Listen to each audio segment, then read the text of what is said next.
Hi guys, welcome to my new mini blog. নতুন একটি mini ব্লগে তোমাদের সকলকে জানাই অনেক অনেক ভালোবাসা এবং ওয়েলকাম। সকালবেলাটা আমি কিভাবে কাটাই চলো আজ একটা মিনি ব্লগের সাথে তোমাদের সাথে শেয়ার করি। এখন সময় হয়ে গেছে সকাল 6টা, ঘুম থেকে উঠেছি, মামামা উঠে গেছে আমার সাথে সাথে। তারপরে এই যে রান্নাঘরে চলে এসেছি, মামাম স্কুলে যাবে মামামের টিফিন করার জন্যে। প্রথমেই এখানে আমি দিয়ে দিলাম 2 থেকে আড়াই চামচ মতন ওটস। সেই ওটসটাকে আমি কিন্তু মিক্সিং জারে দিয়ে একদম গুঁড়ো করে নিয়েছি। তারপরে দিয়ে দিলাম 2 চামচ আটা। তারপর এখন সামান্য চিনি লবণ দিয়ে জল দিয়ে এখন এই যে দেখো আমি ভালো করে ওই ব্যাটারটাকে করে নিয়েছি। আর এখানে বসিয়ে দিয়েছি একটা ননস্টিকের কড়াই, সেটা গরম হলে হালকা একটু তেল দিয়ে আমি কিন্তু মামামের জন্য টিফিনটা করে নিয়েছিলাম। তারপরে দেখলাম মামাম নিচে চলে আসে, ভিডিওটার কন্টিনিউ করতে পারিনি। তারপরে ঘরে চলে এসে মামামকে ব্রাশ করিয়ে এখন এই যে আমি মামামের খাবারটা করছি, যেটা মামামকে স্কুলে খাইয়ে পাঠাবো। আর এখানে আমি মামামকে খাওয়াতে বসেও গেছি। তবে মামাম যে সকালবেলা খেতে চাইছিল সেটা ঠিক নয়, মামামকে কিন্তু জোর করেই আমাকে সকালের খাবারটা খাওয়াতে হয়। তবে শুধু সকালবেলা নয়, প্রত্যেকটা সময় কিন্তু মামামকে খুব জোর করেই খাওয়াই। এখন এই যে মামামের টিফিনটা আমি টিফিন কৌটায় গুছিয়ে দিচ্ছি। মামামের স্কুল শুরু হয় 7টা 45-এ, সেক্ষেত্রে মামাম যদি 7:30টার সময় বাড়ি থেকে যায় তাতেও কিন্তু মামামের খুব একটা অসুবিধা হয় না। যেহেতু সকাল সকাল ওঠা হয়ে গেছিলো তাই আমি কিন্তু বেশ ধীরে ধীরেই করছিলাম। আর তারপর এখানে মামামের টিফিন দিয়ে দিয়েছি, সাথে একটা কলাও দিয়ে দিয়েছি। ঘরে এক পিসি ছিল, আর কোনো ফল ছিল না, তাই মামামকে দিতে পারিনি। তারপর এখন এই যে মামামের বই খাতাটাও আমি ভালো করে গুছিয়ে দেখে নিচ্ছি সব কিছু ঠিকঠাক দিয়েছি কি না। তারপর এখানে এই যে মামামের ব্যাগে অবশ্যই একটা রুমাল, জলের বোতল তো দিতেই হবে। তবে আমার মামাম কিন্তু প্রত্যেকদিন টিফিন শেষ করে না, যেটা আমার খুবই খারাপ লাগে। তারপর এখন এই যে মাম্মামকে আমি রেডি করতে বসে গেছি। আর আমার মাম্মাম না এখন কিন্তু ভীষণ দুষ্টু হয়েছে, সে সব কিছু নিজে নিজেই করতে চায়, যদিও বা সে কিছুই পারে না।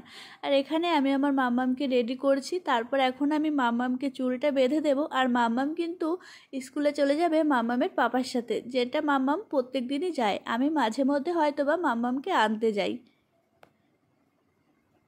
আজকে আমি তোমাদের সাথে শেয়ার করব আমার মাম্মামকে কিভাবে রেডি করি সেটাই। তোমাদের কেমন লাগে অবশ্যই কমেন্ট করে জানিও। এখন এই যে মাম্মামকে প্রায় রেডি করানো হয়ে গেছে, শুধু মুখে ক্রিমটা দিয়ে চুলটা বেঁধে দিলেই আমার মাম্মামকে রেডি করানো হয়ে যাবে। এখনও দেখো আমার পিছনে কিন্তু বিছানা টিছানা কিছুই গোছানো হয়নি। আসলে যেহেতু মামাম স্কুলে যাবে আমি তাই আগে মামামকে গুছিয়ে দিয়ে তারপরে কিন্তু সকালের সমস্ত কাজবাজ করে নেব। এই ভিডিওতেও বলছি আমি কিন্তু সকালের দিকটাতে একটু বেশি ফ্রি থাকি, যেহেতু সকাল সাইডে আমার যাই হচ্ছে রান্নাঘরের কাজবাজটা সামলে নেয়। সেক্ষেত্রে আমি কিন্তু বেশ 10টা পর্যন্ত ফ্রি থাকি। 10টার পর থেকে আমার কাজ কিন্তু 4টে পর্যন্ত একভাবেই চলে। তারপর এখন এই যে দেখো মাম্মামের চুলটা আমি বেঁধে দিচ্ছি। আর তোমরা হয়তো বা লক্ষ্য করেছো, আমি যখন মাম্মামকে টিপটা পরিয়েছিলাম আমার মাম্মাম কিন্তু আমাকেও পাউডার দিয়ে একটু টিপ পরিয়ে দিয়েছিল। এটা আমার মাম্মামের ছোটোবেলাকার অভ্যাস। আর এখানে আমি দেখো মাম্মামের চুল বেঁধে দিচ্ছি। আমার মাম্মাম কিন্তু নিজে হাতে গার্ডার নিয়ে বসে রয়েছে, ও সব সময় আমাকে একটু হেল্প করার চেষ্টা করে। তারপর এখানে দেখো আমার মাম্মামকে আমার রেডি করানো হয়ে গেছে। এখন সময় হয়ে গেছে তাও প্রায় 7:30। এখন মাম্মাম চলে যাবে মাম্মামের বাবার সাথে স্কুলে। তবে স্কুলে যাওয়ার সময় তার একটা বায়না ছিল, আজ তার মাকে স্কুল থেকে আনতে যেতে হবে।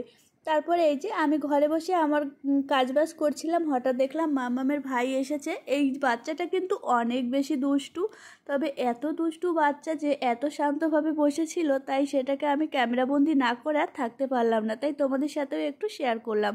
আর এখানে ঘরে বসে বসে আমি আমার একটা শাড়ি আয়রন করছিলাম। আসলে আগামীকাল রয়েছে মামামের স্কুলে গার্জেন মিটিং, সেখানে হয়তো বা আমাকে যেতে হতে পারে। তবে তার জন্যেই কিন্তু শাড়িটা আয়রন করছি তা ঠিক নয়, আসলে শাড়িটা অনেক দিন ধুয়ে রাখা হয়েছে তাই আয়রন করে রাখছিলাম।